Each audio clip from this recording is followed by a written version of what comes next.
बच्चों welcome to के संस्कृति। बच्चों आज मैं डीएनए ब्लॉक एलिमेंट्स का बच्चों शुरू कर रहा हूँ वीडियो।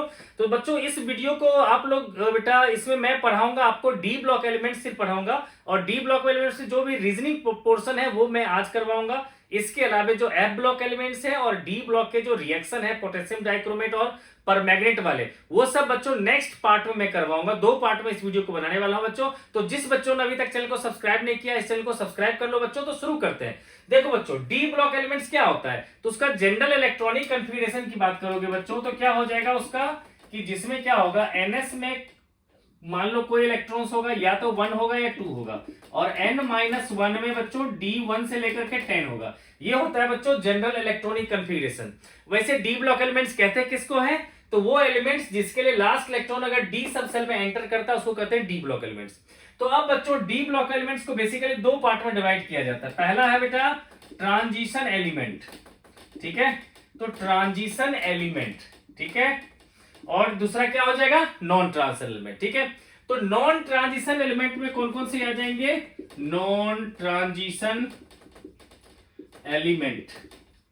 ये बेटा सबसे कम इंपॉर्टेंट है नॉन ट्रांजिशन एलिमेंट, ठीक है, वहां पर शायद नहीं आ रहा होगा तो मैं यहां लिख देता हूं क्योंकि नॉन ट्रांजिशन एलिमेंट वैसे भी ज्यादा इंपॉर्टेंट नहीं है। नॉन ट्रांजिशन एलिमेंट इसमें बेटा Zn है 3D में और इसी तरह से बच्चों क्या है जिंक कैडमियम और मरकरी, ठीक है। तो ये सब के हैं नॉन ट्रांजिशन एलिमेंट। अब मेनली बताता हूं मैं कि ट्रांजिशन एलिमेंट्स कहते हैं किसको। देखो बच्चों जो ट्रांजिशन एलिमेंट है इसका बेसिक जो डेफिनेशन है वो ये है कि all those D block elements having incomplete D सब सेल इन ग्राउंड स्टेट और in its common oxidation state of +2, यानी कि वो सारे के सारे डी ब्लॉक एलिमेंट्स जिसके पास डी सब सेल में 10 से कम इलेक्ट्रॉन्स हो, ठीक है, क्योंकि डी में मैक्सिमम 10 जा सकता है, ठीक है। तो डी से कम इलेक्ट्रॉन हो या तो ग्राउंड स्टेट में ही कम हो तो तभी कहते हैं इसको ट्रांजिशन एलिमेंट, ठीक है। अगर मान लो उसके बाद भी अगर डी ब्लॉक में कंप्लीटली फिल्ड है तो हम चेक करेंगे उसका कॉमन ऑक्सीडेशन स्टेट +2 तक। अगर +2 ऑक्सीडेशन स्टेट में भी अगर उसके पास इनकम्प्लीट हो जाता है तब वो कहलाएगा हमारा ट्रांजिशन एलिमेंट, ठीक है बच्चों। मैं फिर से एग्जांपल लेता हूं बच्चों, जैसे कि मान लो बेटा Mn, इसका इलेक्ट्रॉनिक कन्फिगरेशन इसका एटॉमिक नंबर होता है 25, है ना। तो क्या लिखोगे आप 4s2 3d5, है ना। तो ये D क्या हो गया हमारा इनकम्प्लीट है तो ये कहलाएगा हमारा ट्रांजिशन एलिमेंट। अब देखो कॉपर की बात करता हूं 29, ठीक है, आर्गन 4s। देखो बच्चों इससे कॉपर में आपको पता ही है बच्चों क्या होता है एक्सेप्शन आ जाता है, s का एक इलेक्ट्रॉन चला जाता है D में तो 4s1 3d10 होगा, ठीक है बच्चों। तो अब देखो बेटा मैंने क्या बोला था आपको कि ट्रांजिशन एलिमेंट वो होते हैं डी ब्लॉक एलिमेंट जिसके पास डी सब सेल जो है वो इनकम्प्लीट रहना चाहिए, लेकिन यहां तो डी कंप्लीटली फिल्ड है। तो आपसे एक क्वेश्चन पूछा जाता है कि copper has completely filled D subshell then why it is considered as transition element, ठीक है बच्चों। तो जब भी बच्चों किसी D10 वाले के बारे में आपसे कहा जाए कि ये ट्रांजिशन एलिमेंट क्यों है तो आप क्या करोगे उसका ऑक्सीडेशन स्टेट चेक करोगे +2 का। तो हम लोग क्या करें बेटा Cu2+ ऑक्सीडेशन स्टेट चेक करेंगे। तो देखो क्या होगा S का एक इलेक्ट्रॉन पहले निकल जाएगा 4s0 और 3d9, ठीक है। तो अब क्या हो गया इसके पास इनकम्प्लीट D हो गया, है ना। तो इसीलिए इसको हम लोग कह देंगे ट्रांजिशन एलिमेंट। तो मैंने बच्चों इसका डेफिनेशन क्या बताया कि या तो ग्राउंड स्टेट में ही इनकम्प्लीट डी सब सेल हो या नहीं अगर ग्राउंड स्टेट में कंप्लीटली फिल्ड है तो हमें उसका +2 ऑक्सीडेशन स्टेट तक चेक करेंगे। अगर +2 ऑक्सीडेशन स्टेट तक में अगर वो इनकम्प्लीट हो गया तब तो ट्रांजिशन हो गया, अगर नहीं हुआ तो वो ट्रांजिशन नहीं होगा। जैसे कि बेटा एक जिंक का भी एग्जांपल ले लेता हूं Zn30 होता है, आर्गन 4s2, ठीक है, 3d10 ये होता है उसका ग्राउंड स्टेट में।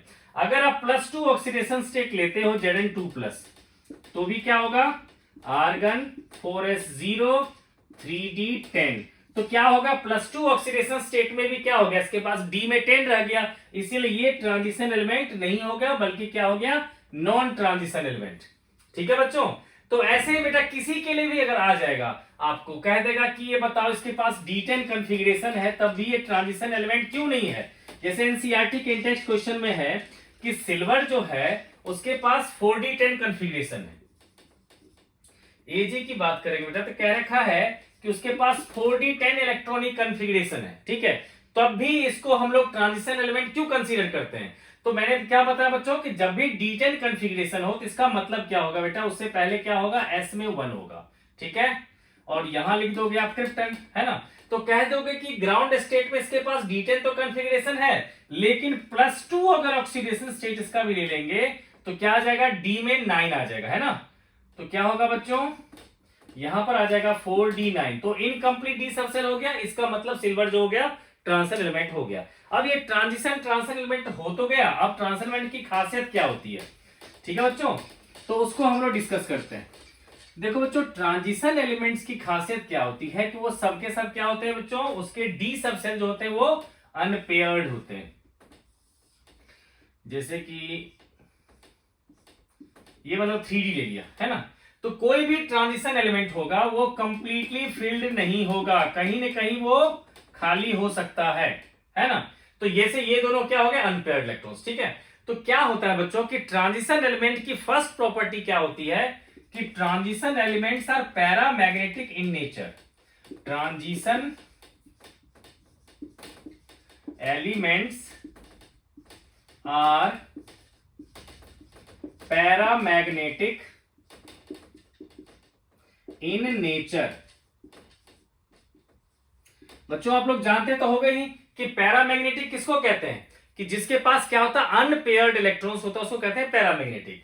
तो जो भी ट्रांजिशन एलिमेंट होगा वो सब के सब क्या होगा, कहीं ना कहीं उसके पास क्या होगा, अगर बहुत होगा तो ये फील्ड हो जाएगा, ये लास्ट तक जाते जाते जो है वो इनकम्प्लीट रहेगा ही रहेगा, ठीक है। तो जब भी कहीं अनपेयर्ड हो गया तो पैरामैग्नेटिक। अब उसके बाद बेटा इसमें एक टर्म और पूछा जाता है, ये होता है spin only magnetic moment. Spin only magnetic moment आपसे पूछा जाएगा, मैग्नेटिक मोमेंट। इसका फॉर्मूला होता है √n इंटू n+2 और यूनिट होता है बोर्स मैग्नेटॉन Bm, ठीक है। जैसे क्वेश्चन आ जाएगा आपको, ठीक है, कि एक मेटल है, ठीक है, जिसके लिए M2+ मतलब कोई मेटल का +2 ऑक्सीडेशन स्टेट है, ठीक है, जबकि इसकी Z की वैल्यू दे रखा है 25। Calculate magnetic moment, calculate magnetic moment मतलब बच्चों ये है कि calculate the magnetic moment of metal 2+ ion having atomic number 25। तो देखो बच्चों हम लोग कैसे कर सकते हैं, सबसे पहले बेटा 25 एटॉमिक नंबर है मेटल का, तो उसका इलेक्ट्रॉनिक कॉन्फ़िगरेशन लिखेंगे, ठीक है। मेटल का 25 है तो क्या लिखेंगे हम लोग, आर्गन 4s2 3d5। लेकिन हमें किसके लिए फाइंड करना है, M2+ के लिए। तो M2+ की बात करेंगे तो क्या आ जाएगा, आर्गन 4s0 और 3d5। अब देखो बेटा D में कितने अनपेयर्ड इलेक्ट्रॉन्स हैं, 1 2 3 4। D में इसके पास क्या थे, 5 इलेक्ट्रॉन्स थे, है ना। तो 3D में बच्चों कितने इलेक्ट्रॉन्स थे इसके, 5, और 5 के 5 क्या हो गए, अनपेयर्ड इलेक्ट्रॉन्स। तो n इसमें बेटा जो फॉर्मूला लिखवाया है मैंने कि स्पिन ओनली मैग्नेटिक मोमेंट में होता है n इंटू n+2, यहां n क्या होता है, number of unpaired electrons, number of unpaired electrons in D subshell, ठीक है बच्चों। डी सबसेल में कितने नंबर ऑफ अनपेयर्ड इलेक्ट्रॉन्स होते हैं, ठीक है। तो यहां देख के बताओ बच्चों कितना है अनपेयर्ड इलेक्ट्रॉन्स, 5। तो यहां पर हमारा जो है मैग्नेटिक मोमेंट जो है वो क्या हो जाएगा, √5 इंटू 5+2 यानी कि 5.9 Bm, ठीक है बच्चों। इसी तरह से बेटा किसी के लिए भी अगर पूछेगा तो हम लोग उसको बता सकते हैं कि कितना होगा मैग्नेटिक मोमेंट। एक और एग्जांपल ले सकते हैं हम लोग, जैसे कि बेटा कह रखा है निकल, जिसका कि 28 होता है एटॉमिक नंबर, है ना। तो उसके 2+ का हमें फाइंड करना है, ठीक है बच्चों। तो क्या करेंगे, आर्गन और +2 है तो 4s में तो 0 ही हो जाएगा, बचा क्या 3D में 8। तब देखो बेटा 8 इलेक्ट्रॉन्स को कैसे हम लोग लिखेंगे, 1 2 3 4 5, है ना, 1 2 3 4 5 6 7 8। तो यहां देखो नंबर ऑफ अनपेयर्ड इलेक्ट्रॉन्स कितने हैं, 2। तो मैग्नेटिक मोमेंट जो हो जाएगा बच्चों क्या होगा, 2 × 2+2, है ना, तो लगभग 2.9 Bm के करीब आ जाएगा, ठीक है बच्चों। तो ये जो बेटा फर्स्ट प्रॉपर्टी था हमारा कि ट्रांजिशन मेटल्स जो होते हैं वो पैरामैग्नेटिक होते हैं इन नेचर, इसको आपने समझ लिया। ठीक है बच्चों, अब ट्रांजिशन एलिमेंट्स की हम सेकंड प्रॉपर्टी की बात करते हैं। ठीक है, तो देखो बच्चों क्या होता है कि ट्रांजिशन मेटल्स जितने भी होंगे उन सब के पास क्योंकि अनपेयर्ड इलेक्ट्रॉन्स होते हैं, इसीलिए वो दूसरे मेटल के साथ मेटेलिक बॉन्ड फॉर्म करते हैं। ट्रांजिशन मेटल्स क्या करते हैं? मेटेलिक बॉन्ड फॉर्म करते हैं, और जितना एक्सटेंट में मेटेलिक बॉन्डिंग होगा उतनी ही ज्यादा स्टेबिलिटी होगी। तो सेकेंड प्रॉपर्टी क्या कह सकते हैं कि transition elements form metallic bond due to which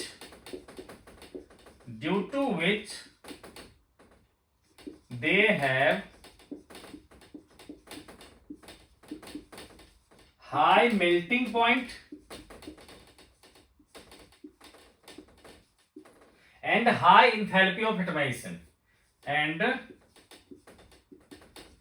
high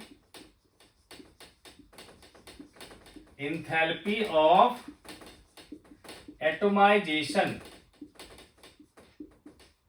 देखो बच्चों बहुत सिंपल बताया है बेटा, क्या होता है कि ट्रांजिशन मेटल्स के पास क्योंकि क्या होता है कि अनपेयर्ड इलेक्ट्रॉन्स होते हैं डी सबसेल में, और जितने ज्यादा अनपेयर्ड इलेक्ट्रॉन्स होंगे उतना ज्यादा एक्सटेंट में वो क्या करेगा? मेटेलिक बॉन्ड फॉर्म करेगा, और जब मेटेलिक बॉन्ड फॉर्म करेगा तो उसकी मेल्टिंग पॉइंट और एंथैल्पी ऑफ एटमाइजेशन क्या होगा? बहुत ही ज्यादा बढ़ जाएगा। ठीक है, तो मान लो एक क्वेश्चन पूछा जाता है आपसे कि कॉपर सॉलिड है लेकिन मरकरी लिक्विड है, ऐसा क्यों?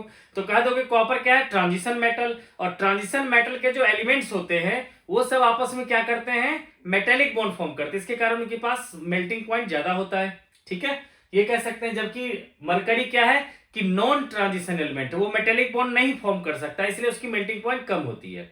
ठीक है बच्चों, तो इसीलिए बच्चों कभी पूछा जाएगा आपसे किसी ग्रुप में कि इसकी मेल्टिंग पॉइंट ज्यादा होती है तो उसका रीजन क्या होता है बच्चों? ये मेटेलिक बॉन्ड। ठीक है बच्चों, अब देखो बेटा मेटेलिक बॉन्ड ना नंबर ऑफ अनपेयर्ड इलेक्ट्रॉन्स पे डिपेंड करता है। ठीक है, इसी में मैं और ऐड कर देता हूं, as the number of unpaired electrons, as the number of unpaired electrons increases, unpaired electrons in d subcell increases, d subcell increases, extent of metallic bond increase करेगा, है ना बच्चों? क्या लिखेंगे हम लोग? extent of metallic bond increases, extent of metallic bond increases which increases stability, which increases stability। ठीक है बच्चों, तो आपसे कहा जाएगा कि जो ट्रांजिशन मेटल्स हैं, ठीक है बच्चों, जैसे मान लो 3D सीरीज की बात करते हैं, 3D सीरीज में कौन कौन से एलिमेंट्स आता है बच्चों? Scandium, titanium, vanadium, chromium, manganese, ठीक है, आयरन, कोबाल्ट, निकल, कॉपर और लास्ट में जिंक। ठीक है, अगर बेटा नंबर ऑफ अनपेयर्ड इलेक्ट्रॉन्स अगर डी सबसेल की बात करी जाए तो इसमें 1 है, इसमें 2 है, इसमें 3 है, इसमें बेटा क्या है? 5, इसमें भी क्या है? 5, इसमें कितने हैं? 4, इसमें कितने अनपेयर्ड इलेक्ट्रॉन्स की बात कर रहा हूं। ठीक है, तो इसमें क्या होता है? 0, और इसमें भी क्या होता है? 0। ठीक है बच्चों, तो नंबर ऑफ अनपेयर्ड इलेक्ट्रॉन्स की बात करते हैं। ठीक है, तो आपसे बेटा क्या पूछा जाता है कभी कभी? ठीक है बेटा, देखो मैंने जो है, जिस बच्चे को बेटा नहीं क्लियर हो रहा होगा, मैं बता रहा हूं, मैं स्कैंडियम से लेकर के Mn तक, ठीक है, कि क्या हो रहा है? नंबर ऑफ अनपेयर्ड इलेक्ट्रॉन्स जो है बढ़ता जा रहा है। ठीक है, तो आपसे ये पूछा जाएगा कि 3D सीरीज में जो स्टेबिलिटी है वो स्कैंडियम से Mn तक पहले इंक्रीज करता है और फिर उसके बाद डिक्रीज करता है, ऐसा क्यों? तो आप लोग वही कहोगे क्योंकि number of unpaired electrons in D subshell जो है वो Mn तक इंक्रीज करता है और उसके बाद फिर वो डिक्रीज करता है। ठीक है, इसलिए क्या होगा बच्चों? स्टेबिलिटी भी इसकी डिक्रीज करती है। अब देखो बच्चों इसमें जो है काफी इंपॉर्टेंट है बेटा, एक लाइन और लिख लेते हैं हम लोग इसमें कि ट्रांजिशन मेटल्स जो होते हैं वो कलर्ड क्यों होते हैं। ठीक है, तो ये भी पूछा जाता है कि why transition metals are coloured in nature. ठीक है बच्चों, तो जो बच्चे बेटा कोऑर्डिनेशन कंपाउंड्स पहले पढ़ रखे होंगे उनको तो रीजन पता होगा, जो नहीं पढ़ रखे हो ठीक है बेटा उसको मैं 1 मिनट बताता हूं। पहले स्टेटमेंट लिख देते हैं, ठीक है बच्चों। अब जो भी नंबर हो तो हम लोग लिखेंगे transition elements are, transition elements are colored in nature, colored in nature due to dd transition of electrons।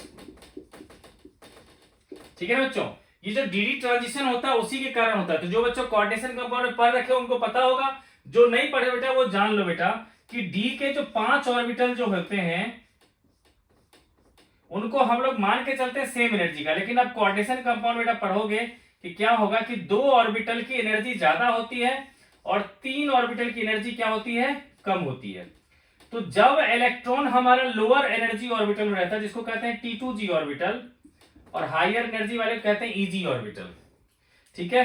तो क्या होता है, इस पर अगर आपने व्हाइट लाइट दिया, h न्यू दिया, ठीक है, तो ये इलेक्ट्रॉन जंप करके चला जाएगा ऊपर में।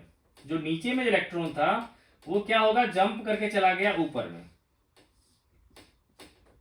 ठीक है बच्चों।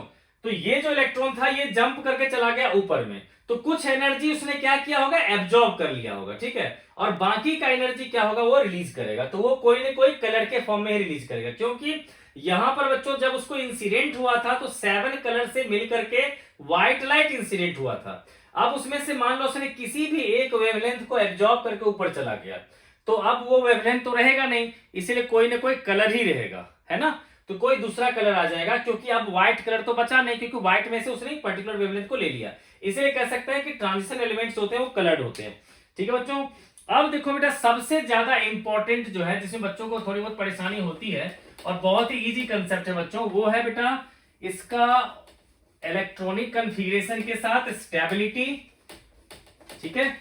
तो बच्चों उसके लिए हम लोग क्या करते हैं बेटा, पहले कुछ चीजें जो है ना हम लोग पहले लिख लेते हैं। देखो बेटा 3 एलिमेंट है, क्रोमियम, ठीक है, इसी तरह से बेटा Mn है, ठीक है, और Fe है। इन तीनों का क्या करते हैं बच्चों, हम लोग इलेक्ट्रॉनिक कन्फिगरेशन लिख लेते हैं, +2 ऑक्सीडेशन स्टेट और +3 ऑक्सीडेशन स्टेट का। तो देखो क्रोमियम के लिए लिखोगे आर्गन 4s1 3d5, ठीक है। अब Cr2+ की बात करोगे तो क्या होगा, आर्गन 4s0 3d4, और Cr3+ की बात करेंगे तो क्या होगा, आर्गन 4s0 3d3। तो ध्यान रखना है बच्चों क्रोमियम के लिए। अब देखो Mn के लिए, Mn के लिए क्या होता था, आर्गन 4s2 3d5। इसके +2 की बात करते हैं, Mn2+ में बात करोगे बच्चों तो क्या हो जाएगा, आर्गन 4s0 3d5, और Mn3+ की बात करते हैं, आर्गन 4s0 3d4।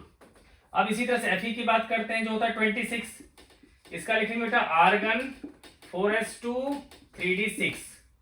अब मैं Fe2+ की बात करूंगा तो क्या होगा, आर्गन 4s0 3d6। लेकिन मैं अगर Fe3+ की बात करूंगा तो क्या हो जाएगा, आर्गन 4s0 3d5, है ना बच्चों। तो आप बेटा ध्यान रखना है आपको क्या, कि क्रोमियम हमेशा 3d3 जाना चाहता है, इसके लिए +3 ऑक्सीडेशन स्टेट को प्रेफर करता है। मतलब Cr जो है हमेशा Cr3+ में जाना चाहता है to have stable D3 configuration. Mn हमेशा Mn2+ में जाना चाहता है to have stable D5 configuration. Fe जो है हमेशा Fe3+ में जाना चाहेगा to have stable D5 configuration, ठीक है बच्चों। तो ये तो बच्चों मैंने इलेक्ट्रॉनिक कन्फिगरेशन लिखा दिया, ठीक है। अब क्या होगा बेटा, हम लोग गौर करते हैं इन दोनों को, ठीक है, और एक बार बेटा जी जो है इन दोनों को भी गौर करते हैं, ठीक है। तो देखो बेटा जब Cr हमेशा चाहता है कि मैं +3 में चला जाऊं, तो इसका मतलब क्या है कि जब कोई +2 से +3 में जाना चाहता है तो इसके लिए क्या करना पड़ेगा, उसको एक इलेक्ट्रॉन को क्या करना पड़ेगा, लूज करना पड़ेगा, है ना बच्चों। इसीलिए क्या होगा कि जब वो D4 में होगा तो D3 में जाने के लिए क्या करेगा, वो एक इलेक्ट्रॉन को लूज करेगा। यानी कि ऐसे सिचुएशन में वो किस तरह से बिहेव करेगा, रिड्यूसिंग एजेंट की। ठीक है, तो देखो बच्चों आप लोग को ये ध्यान रखना, ठीक है, कि सीआर हमेशा किस में जाएगा, Cr3+ में, और Mn2+ में, Fe जो है Fe3+ में। ठीक है बच्चों, अब देखो बेटा एनसीईआरटी का एक क्वेश्चन है, ठीक है, उसको मैं डिस्कस कर लेता हूं इसी के साथ साथ, जिस सब में इसका कंसेप्ट यूज होगा। ठीक है बच्चों, तो क्वेश्चन ये है बेटा कि Cr2+ एंड Mn3+, देखो बेटा क्वेश्चन ये है कि Cr2+ and Mn3+ both have D4 configuration, then why Cr2+ behaves like a reducing agent, ये बिहेव्स करता है रिड्यूसिंग एजेंट की तरफ, और ये बिहेव्स करता है ऑक्सीडाइजिंग एजेंट की तरफ। ये क्वेश्चन पूछा गया कि Cr2+ and Mn3+ both have D4 configuration, then why Cr2+ behaves like a reducing agent while Mn3+ behaves like an oxidizing agent। ठीक है बच्चे, तो देखो बेटा बहुत ही सिंपल है, आपको बेटा पता है कि Cr किस में जाना चाहता है, +3 में, ताकि उसके पास D3 हो जाए। तो D4 से D3 में जाने के लिए क्या करेगा, ये एक इलेक्ट्रॉन लूज करेगा, मतलब दूसरे को रिड्यूस करेगा, हेंस ये रिड्यूसिंग एजेंट की तरह बिहेव करेगा। ठीक है बच्चों, क्योंकि ये जाना चाहता है D3 में, और इसके लिए वो बिहेव करेगा रिड्यूसिंग एजेंट की तरफ। अब वही देखो Mn को, तो Mn जाना चाहता है Mn2+ में, है ना, Mn जाना चाहता है Mn2+, सो दैट उसके पास हो जाए D5 कन्फिगरेशन। अभी इसके पास कितना बेटा, D4 है, तो D5 में जाने के लिए क्या करेगा, किसी से एक इलेक्ट्रॉन छीन लेगा, यानी कि दूसरे से इलेक्ट्रॉन ले लेगा, तो इसीलिए ये बन जाएगा D5 में चला जाएगा तब, तो इसीलिए कहेंगे इसको हम लोग ऑक्सीडाइजिंग एजेंट। ठीक है बच्चों, क्लियर हो गया कि कह सकते हैं इसमें हम लोग कि Cr prefer to go in +3 oxidation state to have D3 configuration so that it behaves like a reducing agent, while Mn prefer to go in its +2 oxidations to have a stable D5 configuration, that's why it behaves like an oxidizing agent। ठीक है बच्चों, अब बेटा ऐसा ही एक question और दे रखा है इसमें, ठीक है, तो बेटा इसमें से दो और क्वेश्चन है, तो एक मैं आपके साथ डिस्कस कर लेता हूं दोनों के दोनों। ठीक है, अब देखो बेटा नेक्स्ट क्वेश्चन क्या है कि आपसे कहता है कि Mn3+ to Mn2+ का जो रिडक्शन पोटेंशियल है वो ज्यादा है reduction potential of Cr3+ to Cr2+, और इसी तरह से कह रखा है रिडक्शन पोटेंशियल जो है Mn3+ से Mn2+ का मच मोर पॉजिटिव है reduction potential of Fe3+ to Fe2+। ऐसा क्यों, मतलब बच्चों क्या कह रहा है क्वेश्चन में कि Mn का रिडक्शन पोटेंशियल +3 से +2 में जाने का, +3 से +2 में जाने का रिडक्शन पोटेंशियल जो है वो Cr3+ के +2 में जाने के रिडक्शन पोटेंशियल से ज्यादा पॉजिटिव है। इसी तरह से Mn का Fe से भी ज्यादा पॉजिटिव है। ठीक है, तो अब जानते हो बच्चों कि जिसका रिडक्शन पोटेंशियल जितना ज्यादा पॉजिटिव होता है, इसका मतलब क्या है, उसका होगा रिडक्शन, वो इलेक्ट्रॉन गेन करेगा। ठीक है बच्चों, तो इसका मतलब इनडायरेक्टली ये कहना चाहता है कि Mn इलेक्ट्रॉन गेन करेगा लेकिन Cr3+ इलेक्ट्रॉन गेन नहीं करेगा। क्यों, इसी तरह से इसका मतलब क्या हो गया कि Mn3+ इलेक्ट्रॉन गेन करेगा लेकिन Fe3+ इलेक्ट्रॉन गेन नहीं करेगा। क्यों, तो आप लोग क्या कहोगे बच्चों, because Cr is already in its most stable oxidation state of +3, also Fe is also in more stable condition of +3 oxidation states, that's why these two will not allow to accept any electrons, but Mn prefer to go in +2 oxidation state to have a stable D5 configuration, that's why it only accept one electron, hence the Mn3+ to Mn2+ have much more reduction potential than that of the Cr3+ and Cr2+ and Fe3+ to Fe2+। ठीक है बच्चों, clear हो गया कि क्योंकि Cr जो है वो अपने मोर स्टेबल कंडीशन जो है Cr3+ का उसी में है, और Fe भी Fe3+ में ही रहना चाहता है, वो तो वो ऑलरेडी Fe3+ में है, लेकिन Mn जो है वो जाना चाहता है +2 में, देख रहे हो इसमें, तो इसीलिए सिर्फ Mn ही यहाँ इलेक्ट्रॉन गेन करेगा, इसलिए इसका रिडक्शन पोटेंशियल ज्यादा होता है। ठीक है बच्चों, अब बेटा जी क्या है, एक क्वेश्चन और है बेटा, ठीक है, जो सबसे ज्यादा प्रॉब्लम बच्चों को होता है। ठीक है, कि अब क्वेश्चन पूछ रहा है बच्चे आपसे कि Fe2+ और Cr2+, ठीक है, इन दोनों में से बताओ बेटर रिड्यूसिंग एजेंट कौन सा होगा। देखो बेटा आपको पता है कि Fe2+ भी जाना चाहता है Fe3+ में, और Cr2+ भी जाना चाहता है Cr3+ में। ठीक है, तो आपसे पूछ रहा है कि इन दोनों में से बेटर रिड्यूसिंग एजेंट कौन है, मतलब जल्दी इलेक्ट्रॉन कौन दे देगा। ठीक है बच्चों, तो देखो बेटा, इसके लिए थोड़ा सा मैं कन्फिगरेशन लूंगा। मैं अभी जो आप लोग को बताया था कोऑर्डिनेशन कंपाउंड वाला, वही कन्फिगरेशन, ठीक है बच्चों, जिसमें मैंने कहा था बेटा कि डी के जो 5 ऑर्बिटल्स होते हैं उसको कोऑर्डिनेशन कंपाउंड में आप लोग पढ़ोगे बच्चों, दो पार्ट में इसको डिवाइड कर लेते हैं, T2G लो एनर्जी वाला और EG जो होता है हाई एनर्जी वाला, ठीक है। तो देखो बच्चों, अभी जो है Fe2+ की बात करते हैं हम लोग, Fe2+, इसके पास क्या है, 3D के पास 6 है। देखो बेटा देखो, Fe2+ जब बात करेंगे तो आर्गन 4s0 और 3D 6, आयरन में कितना है 3D 6, तो लिख लेते हैं बेटा 1 2 3 4 5, है ना, मान लेते हैं बेटा ये 6 है ना, इस तरह से इलेक्ट्रॉन है, ठीक है। Fe2+ की बात करेंगे तो, और अगर बेटा मैं Fe3+ की बात करूं तो क्या होगा, आर्गन 4s0 3D 5, तो मतलब एक इलेक्ट्रॉन मान लो निकाल देंगे, है ना। तो एक इलेक्ट्रॉन बेटा अगर मान लो मैं इसमें से निकाल देता हूं तब भी क्या हो जाएगा इसके, है ना,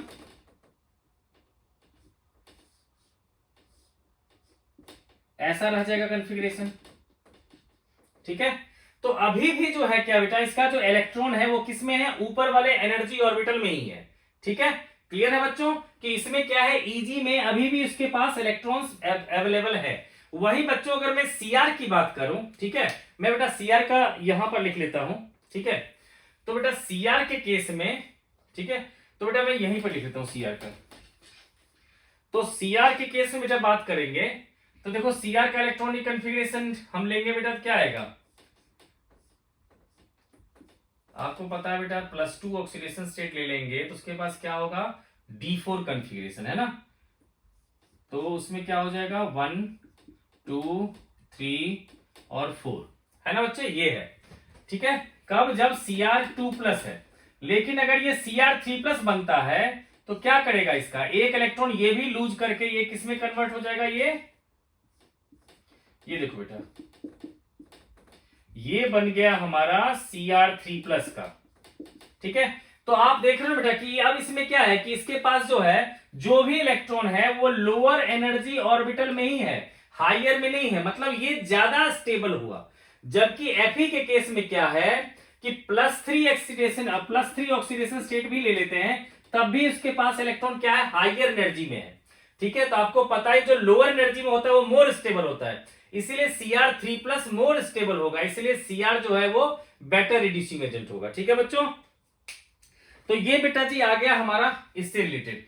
अब बच्चों जो है एक छोटा सा टॉपिक इसमें ले लेते हैं रिडक्शन पोटेंशियल का, ठीक है। उसके बाद बेटा जी हम लोग खत्म करेंगे, ठीक है। देखो बेटा, रिडक्शन पोटेंशियल जो होता है किसी भी मेटल का, ठीक है, जो रिडक्शन पोटेंशियल होता है किसी भी मेटल का, रिडक्शन पोटेंशियल ऑफ मेटल, है ना बच्चों, ये बेटा सम ऑफ होता है enthalpy of atomisation, sum of होता है बेटा आयनेशन एनर्जी, और सम ऑफ होता है हाइड्रेशन एनर्जी। इन तीनों एनर्जी के सम होता है बेटा जी किसी भी मेटल के लिए रिडक्शन पोटेंशियल, ठीक है। जिसमें से ये दोनों वैल्यू जो होता है बच्चों पॉजिटिव होता है और ये वैल्यू क्या होता है, नेगेटिव होता है ना। तो अगर किसी भी मेटल के लिए रिडक्शन पोटेंशियल अगर पॉजिटिव है, इसका मतलब उसका एंथैल्पी ऑफ एटमाइजेशन और आयनेशन एनर्जी क्या है, पॉजिटिव है, इसका मतलब वो ज्यादा है और हाइड्रेशन एनर्जी कम है। लेकिन अगर रिडक्शन पोटेंशियल नेगेटिव आ गया, इसका मतलब उसकी हाइड्रेशन एनर्जी इन दोनों एनर्जी से ज्यादा है, ठीक है बच्चों। तो जैसे इसमें क्वेश्चन एक पूछ रखा है बच्चों कि कॉपर का जो रिडक्शन पोटेंशियल है Cu2+2, Cu का जो रिडक्शन पोटेंशियल है वो +0.34 वोल्ट है, ऐसा क्यों, ठीक है। तो आप कह दोगे कि +0.34 से हमें कोई खास मतलब नहीं, लेकिन प्लस है इसका मतलब है, तो कहेंगे प्लस है इसका मतलब the sum of enthalpy of atomisation and ionisation energy for copper metal is much more than the value of hydration energy, ठीक है बच्चों। तो इस तरह से हो जाएगा बेटा, ठीक है। अब बेटा क्या है कि इसमें रीजनिंग क्वेश्चन एक और पूछ रखा है कि ये बताओ कि जो ट्रांजिशन मेटल्स है हमारा जो 3D सीरीज है, ठीक है, उसमें फर्स्ट और सेकंड आयनाइजेशन एनर्जी में क्या होता है कि रेगुलरिटी क्यों नहीं आती। स्कैंडियम से लेकर के जब आप पहुंचते हो जिंक तक, है ना, तो उसमें जो एक रेगुलरिटी कंटिन्यूटी क्यों नहीं आती, ठीक है। तो आप उसका जवाब क्या दोगे कि कोई भी इलेक्ट्रॉनिक कॉन्फ़िगरेशन जो है स्टेबल वाला गेन करने के लिए कोई एलिमेंट एक या दो इलेक्ट्रॉन आसानी से या मुश्किल से लूज करता है। इसीलिए क्या होता है, इरेगुलरिटी होती है। उसको अगर कैसे लिखना होगा तो हम कह सकते हैं कि different element of the 3D series have different stable electronic configuration, and to acquire such electronic configuration, such stable electronic configuration, they can lose one or two electrons easily or hardly. That's why they have irregular variation of their ionization energy. ठीक है बच्चों, तो बेटा अब ionization energy में जब irregularity रहेगा तो आपसे पूछा जाएगा बेटा कि रिडक्शन पोटेंशियल जो है, इस रिडक्शन पोटेंशियल में फिर इरेगुलरिटी होगा, तो बिल्कुल होगा, क्योंकि वो इस पर डिपेंड करता है। जब आयनाइजेशन एनर्जी में इरेगुलरिटी तो उसमें भी इरेगुलरिटी। ठीक है बच्चों, तो बच्चों हम लोग आज इस वीडियो को यहीं तक रखते हैं बच्चों। ठीक है, नेक्स्ट वीडियो में बच्चों जिसका जो रिमेनिंग पार्ट है, खास करके एफ ब्लॉक एलिमेंट्स, और मोस्ट इंपॉर्टेंटली बेटा जो K1O4 है और K2Cr2O7 है, वो तो सबसे ज्यादा इंपॉर्टेंट है। ठीक है बच्चों, तो बेटा नेक्स्ट वीडियो में हम लोग डीएनएफ ब्लॉक का बाकी पार्ट करेंगे बच्चों। आप लोग सब्सक्राइब कर लो इस चैनल को। मिलते हैं हम लोग नेक्स्ट वीडियो में।